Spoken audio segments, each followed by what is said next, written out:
Hola, hola, feliz sábado. ¿Cómo están? Nosotros estamos en Goya. La idea era hacer el vivo anoche, pero bueno, nos invitaron a cenar mi cuñada, o sea, la hermana de Meli, Flor y Franco, su novio.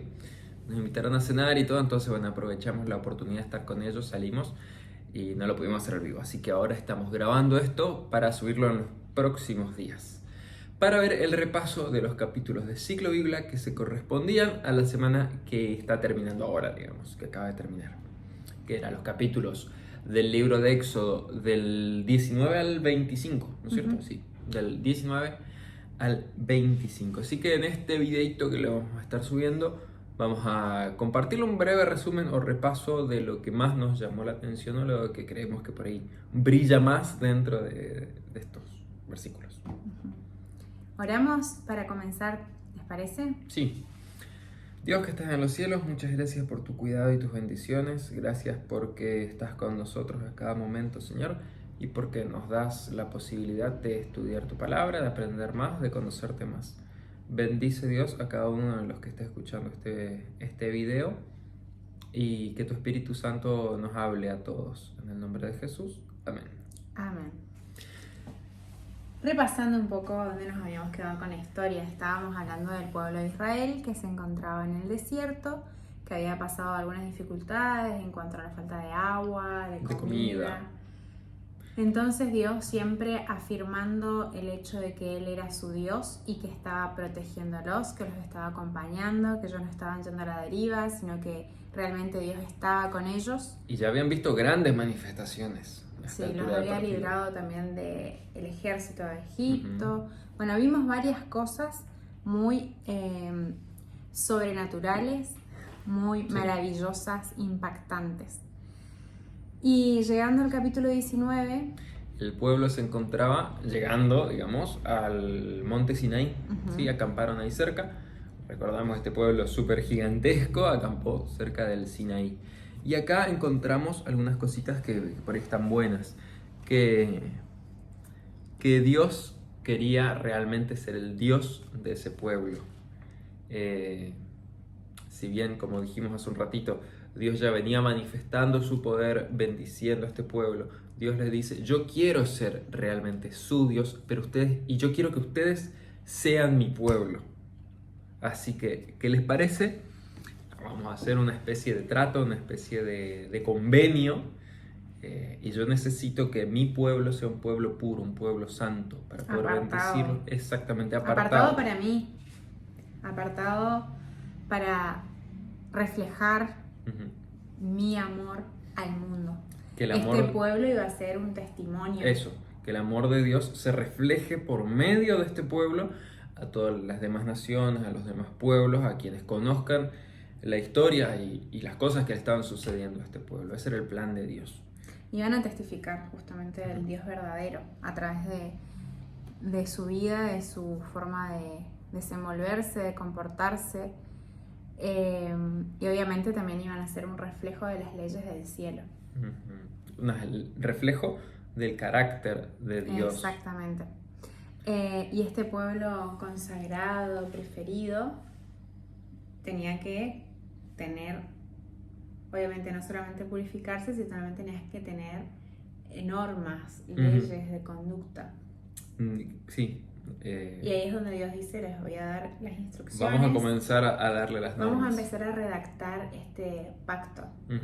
Eso. Así. O este acuerdo o esta alianza. Y bueno, de eso más o menos se va a tratar este repaso. Sí. Y entonces ahí llegamos al capítulo 20, un capítulo que por ahí lo conocemos bastante, o que nos suena bastante, porque vamos a encontrarnos con los 10 mandamientos. Pero en el capítulo 19, no me acuerdo si lo mencionaste, pero que Dios les pidió que 2 días se purificaran para encontrarse con Dios en el monte Sinaí. Y Dios iba a manifestar con poder y les iba a hablar con voz de trueno. Bueno, se manifestó de una manera súper extraordinaria nuevamente. Tanto así que el pueblo temió. Le dio miedo. Sí. Ahí es donde Dios aplicó una especie de como disciplina del temor, en el que trató de impactar o impresionar sus mentes con el poder de Dios. Y les dicta las leyes de manera audible. Les menciona los 10 mandamientos, lo que conocemos como los 10 mandamientos, al pueblo desde el monte mismo, donde Dios se posa en este monte Sinaí, donde parecía que había fuego, hay mucho humo, truenos y humo, y sonidos de trompetas. Era todo muy impactante seguramente, y ahí es donde Dios menciona estos 10 mandamientos, que los vamos a mencionar así con ustedes. ¿Cuáles son los 10 mandamientos? Que son la base del reino de Dios, que son un reflejo del mismo carácter de Dios. Tenemos el mandamiento número 1, que lo leo directamente de la Biblia. Bueno, dale. Dice: yo soy el Señor tu Dios que te sacó de Egipto, donde eras esclavo. Y ahí viene el número 1. No tengas otros dioses aparte de mí. 2. No te hagas ningún ídolo, ni figura de lo que hay arriba en el cielo, ni abajo en la tierra. Esto vamos a hacerlo cortito porque después sigue describiendo un poco más. Número 3. No hagas mal uso del nombre del Señor tu Dios. El 4. Acuérdate del día de reposo para consagrarlo al Señor. Trabajarás 6 días y harás en ellos todo lo que tengas que hacer, pero el 7º día es de reposo consagrado al Señor tu Dios. Porque el Señor hizo en 6 días el cielo y la tierra, el mar y todo lo que hay en ellos, y descansó el día 7º. Por eso el Señor bendijo el día de reposo. Honra a tu padre y a tu madre. No mates, no cometas adulterio, no robes, no digas mentiras en perjuicio de tu prójimo, y no codicies ni la casa de tu prójimo, la mujer, ni su esclavo, ni su esclava, ni su buey, ni nada que le pertenezca. No codiciar. Exactamente. 10 normas, 10 leyes súper importantes.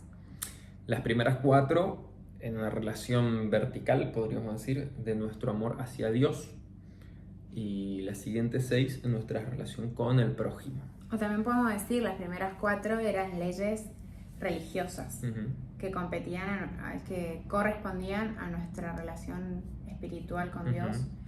Y las otras 6 ya correspondían, o podemos clasificarlas como leyes morales y civiles. Universales. Universales también, las primeras 4 también son universales. Sí, por eso todas, digamos. Exactamente, todas son normas universales y que siguen vigentes hasta hoy en día. Entonces tenemos estas leyes que Dios mismo las menciona y el pueblo puede escucharlas. ¿Y una vez que ocurre esto, qué pasa? ¿Sabes qué, Moisés? Vamos a hacer todo lo que Dios requiere, pero de ahora en más tenés que ser nuestro intercesor ante Dios. Eso le dijo el pueblo a Moisés. Porque quien escuche la voz de Dios muy difícilmente pueda mantenerse con vida, y nosotros preferimos que Dios hable con vos directamente y que seas nuestro intermediario. Y así es como ellos vuelven a su campamento. Ellos estaban bajo el monte hasta ahí. A los pies del monte. Ajá, entonces ellos vuelven y solamente Moisés sigue comunicándose con Dios, digamos. Y él sube al monte eso se ve ya en el 24, el detalle, con Aarón y sus 2 hijos y 70 ancianos, para que Dios continúe dándole más leyes, que ahí ya vienen las otras leyes también civiles y morales y religiosas, que vienen a aclarar cómo debía ser su relación con los demás, con los esclavos, cuando haya actos de violencia, cómo proceder cuando había un accidente, cuando se dañaba la propiedad del otro, bueno, varias leyes. Cuando había lesiones. Y también las religiosas o las espirituales, digamos, como las fiestas que se debían respetar, las 3 fiestas anuales que se debían respetar, que una ya lo habíamos visto en videos anteriores, que era la Pascua, seguido de los 7 días de comer pan sin levadura, que conmemoraba la liberación de Dios de Egipto y la purificación, por esto sin levadura, esto de ser apartado también para un uso santo. Todo esto está relacionado, la pureza. Después tenemos la fiesta de las cosechas, que era el principio de la cosecha. Las primicias se debían entregar a Dios en ofrenda, y eso era en verano. 50 días después de la Pascua. Ajá, por eso también después se le conoce como Pentecostés. Y ahí es donde hacían, el propósito, digamos, era la gratitud por las provisiones de Dios. Y después viene la otra fiesta de las cosechas, pero ya al final de la cosecha, que se la conoce también como fiesta de los tabernáculos, porque ellos ahí conmemoraban la protección de Dios en el desierto cuando ellos vivían en tiendas de campaña. O sea, más adelante ellos ya dejaron de viajar por el desierto, pasaron esos 40 años y ellos ya no vivían en tiendas. Pero sí conmemoraban o sea, seguían estas fiestas, las conmemoraban creando tabernáculos o como carpas, digamos, con ramas, hojas, para poder conmemorar la protección de Dios en el desierto, exactamente. Para recordar ese evento. Esas son las 3 fiestas que se celebraban anualmente de generación en generación. Y bueno, decíamos también que era todo esto de cómo se debían comportar con el prójimo.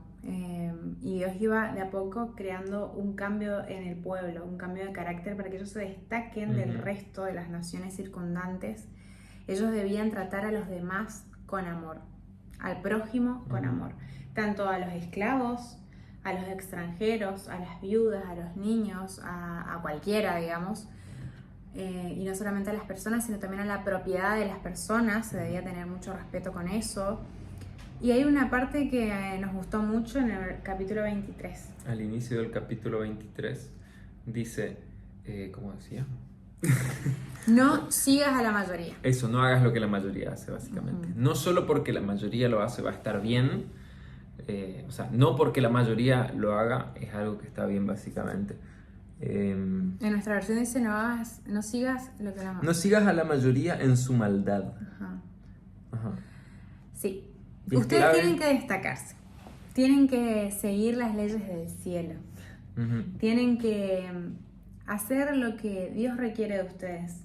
Por más de que la mayoría haga lo contrario, permanezcan puros para mí. Acuérdense que son un pueblo apartado. Eso es clave para justamente ser el pueblo de Dios y que se destaque y que brille en medio de los pueblos circundantes. Así que aunque la mayoría vote o opine sobre una determinada manera, ustedes no asientan con la cabeza o participen de eso. Habla también de la verdad, o sea, siempre sean defensores de la verdad a cuesta o sea, sea lo que cueste lo que cueste, digamos. Y esto también era parte de la moral que Dios esperaba de su pueblo y de cómo ellos iban a reflejar justamente a Dios o el carácter de Dios. Y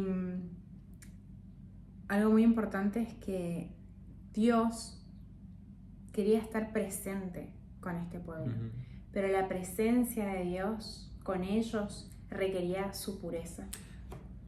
Momento. Sabemos que Dios es omnipresente, que está en todos lados, pero quería que su presencia especial esté con este pueblo. Él quería habitar, vivir en medio de ellos. Ahí está. Sí, pero eso también se aplica a nosotros hoy en día.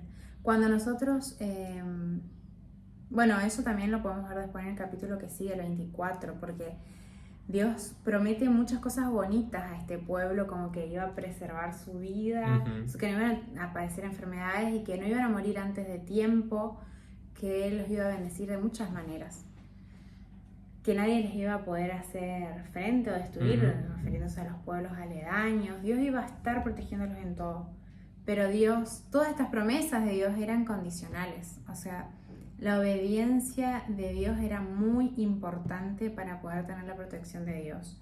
Al igual que la presencia de Dios requería la purificación del pueblo de Dios, la protección de Dios requería la obediencia del pueblo, que vendrían a ser parte de lo mismo.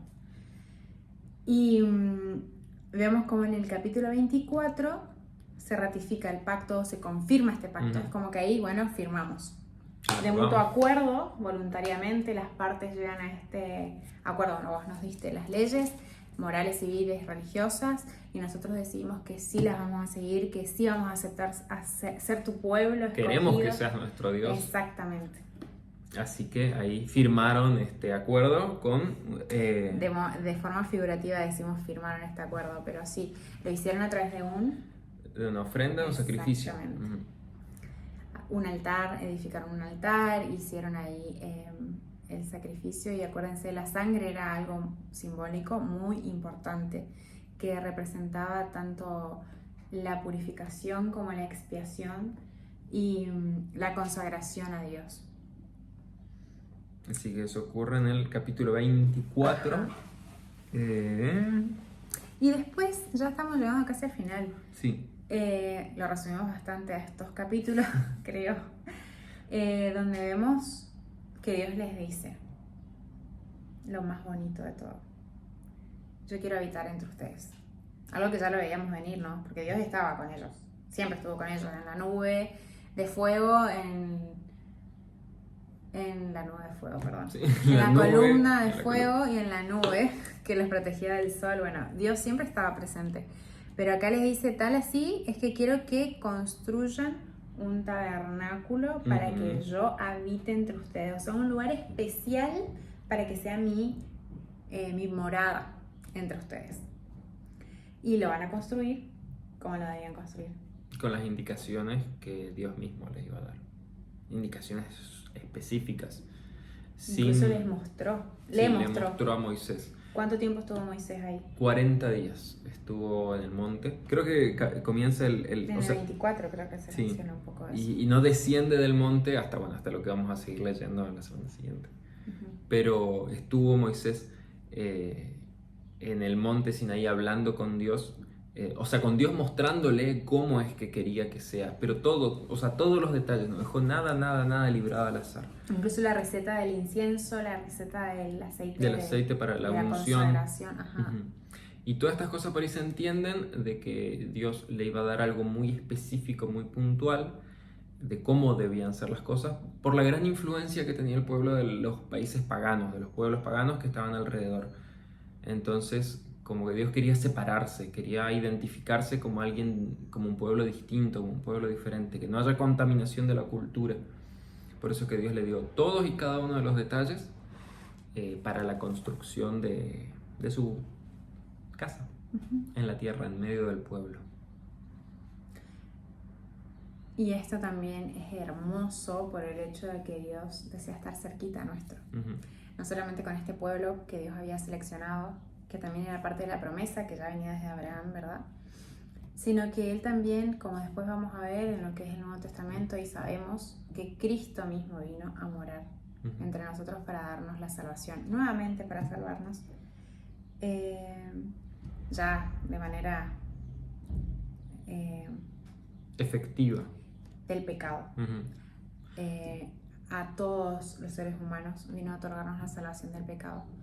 Y Él hizo esto también dejando la gloria del cielo, y vino de una manera súper humilde y estuvo entre nosotros. O sea, no es que viviendo en un palacio. No tuvo problema, porque Él nos ama tanto que para Él lo más importante somos nosotros. Sí, nuestra relación con Él. Y lo único que requiere de nosotros es una entrega, una obediencia, fe, abnegación, amor, nuestra voluntad para estar con Él y respetarlo. Y que busquemos purificarnos y santificarnos cada día, para ser aptos para recibirlo. Que nos preparemos cada día para que Él pueda habitar con nosotros. Si bien Dios o Cristo sabemos que ya no está habitando con nosotros de manera física, Él siempre está llamando a la puerta de nuestro corazón, y Él desea habitar en nuestros corazones. Él desea formar parte de nuestra vida, formar parte de nuestras decisiones, formar parte de nuestra influencia en este mundo. Y es tan lindo saber que Él nos quiere a ese punto nos quiere, y depende solo de nosotros el abrirle las puertas y el estar dispuestos a ratificar el pacto con Él. Él está dispuesto a cumplirlo, siempre y cuando nosotros hagamos nuestra parte. Claro. Así que bueno, creo que eso sería el resumen de lo que fue esta semana, que tiene bastantes detalles de lo que es la vida moral y religiosa y cívica en el pueblo de Israel, pero muchas de esas cosas son aplicables a nuestra vida hoy en día también. Obviamente la parte de los sacrificios ya no, porque tenemos el sacrificio de Jesús en expiación por los pecados del mundo entero, y eso abolió los sacrificios en el santuario. Pero el resto de las formas de proceder en la vida moral y cómo debemos comportarnos siguen vigentes. Nosotros tenemos que seguir siendo amorosos y temerosos de Dios y respetando siempre al prójimo, porque todos somos hijos de Dios y todos merecemos cariño y amor. Incluso me estoy acordando que entre esas leyes Dios menciona que tenemos que también favorecer a quienes nos odian o amar a nuestros enemigos, como siempre los escuchamos. Así que es muy lindo como en estos capítulos vemos lo detallista que fue Dios, porque no dejó nada librado al azar, como ya lo venimos mencionando a algunos capítulos o algunas series anteriores, de que Dios no deja absolutamente nada librado al azar, y fue lo más explicativo o expeditivo, no sé cómo lo podríamos decir, para orientar a este pueblo en la dirección de que muestre a los demás el carácter de Dios. Lean estos capítulos si todavía no lo leyeron. Estos capítulos nos ayudan mucho también a entender el carácter de Dios, o sea, lo que Dios requiere de sus hijos. Sí, así que los invitamos a que, si no lo leyeron, los lean, los estudien, lo investiguen, aprendan, lo reescriban. Sí. Así que creo que con esto vamos a ir cerrando esta serie, ¿no es cierto? Este ciclo Biblia. Y otra vez los invitamos a que sigan leyendo un capítulo por día. Sabemos que nosotros por ahí nos colgamos con el publicar la imagen, pero recuerden, es un capítulo por día, así que es fácil seguir la cronología si estamos atentos. Y los vivos, por ahí, como saben, tenemos dificultades para conectarnos los viernes, y bueno, con todo este tema familiar que estuvimos con el tema de la boda, también se nos complicó, pero la lectura es algo importante, algo también personal, un encuentro con Dios que todos los podemos hacer, más allá de que podamos interactuar con estos videos, podemos seguir leyendo los capítulos diarios y marcando en nuestro cuaderno, nuestra Biblia, viendo las reflexiones que nos parecen interesantes. Si ustedes quieren dejar algún comentario lo pueden hacer, obviamente nos encanta eso, sus opiniones, y esperamos pronto poder acomodarnos un poquito y poder también continuar con los vivos. Nosotros no dejamos de intentar eso, así que bueno, gracias a los que se quedaron hasta acá viendo este video, y los que nuevamente quieran dejar comentarios lo hacen, después nosotros los leemos y los respondemos. Esperamos que también hayan disfrutado de estos capítulos como nosotros. Y bueno, los dejamos entonces para que ustedes puedan continuar con esto que es Ciclo Biblia, y que ustedes también puedan ratificar el pacto con Dios personalmente, así como el pueblo en el capítulo 24 ratificó con una ofrenda. Ustedes también con una oración puedan dirigirse a Dios y decirle: yo quiero ser tuya o tuyo y voy a aceptar las normas de tu reino, y así puedan continuar una relación hermosa con Él, creciendo día a día. Y bueno, ese es nuestro deseo para ustedes. Sí, así que hasta acá el ciclo Biblia de hoy. Esperamos que les haya gustado y que les sirva, y será seguramente hasta el próximo video. Chao.